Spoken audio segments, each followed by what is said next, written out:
Hello viewers, welcome to NR entertainments. Ram Charan తాజాగా బాలయ్యతో కలిసి అన్స్టాపబుల్ షోలో సందడి చేశాడు. గేమ్ చేంజర్ ప్రమోషన్స్లో భాగంగా బాలయ్యతో కలిసి అన్స్టాపబుల్ షోలో రామ్ చరణ్ ముచ్చట్లు పెట్టాడు. ఈ క్రమంలో రామ్ చరణ్ పర్సనల్ విషయాల మీద బాలయ్య ఎక్కువగా ప్రశ్నలు వేశారు. ఇక సినిమా ఎందుకు చేశాన్రా బాబు అని అనుకున్న సినిమా ఏదైనా ఉందా అని రామ్ చరణ్ని బాలయ్య అడిగాడు.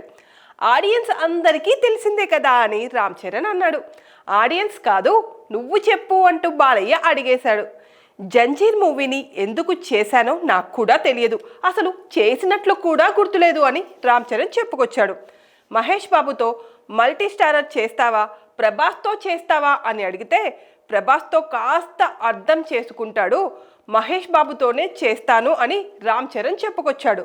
అంటే మహేష్ బాబు అర్థం చేసుకోడా అని రామ్ చరణ్ను ఇరుకును పెట్టే ప్రయత్నం చేశాడు బాలయ్య. మీ అక్క అంటే ఇష్టమా, చెల్లి అంటే ఇష్టమా అని రామ్ చరణ్ని అడిగేశాడు. కాస్త తడబడుతూనే, నేను ఎలా ఎందుకు అంటున్నానో శ్రీజకు తెలుసు, నాకు హనీ అక్క అంటేనే ఇష్టం, ఇంటికి పెద్దది కదా, అసలే మా తాతలా బెల్ట్ తీసి కొడుతుంది అంటూ నవ్వేశాడు రామ్ చరణ్. చిన్నతనంలో తన తాతకు ఎక్కువగా భయపడే వాళ్ళమని, తేడా వస్తే ఆయన బెల్ట్ తీసి కొట్టేవారంటూ చెప్పుకొచ్చారు. తాత అంటే తండ్రికి బాబాయ్లకు కూడా చాలా భయమని రామ్ చరణ్ చెప్పుకొచ్చాడు.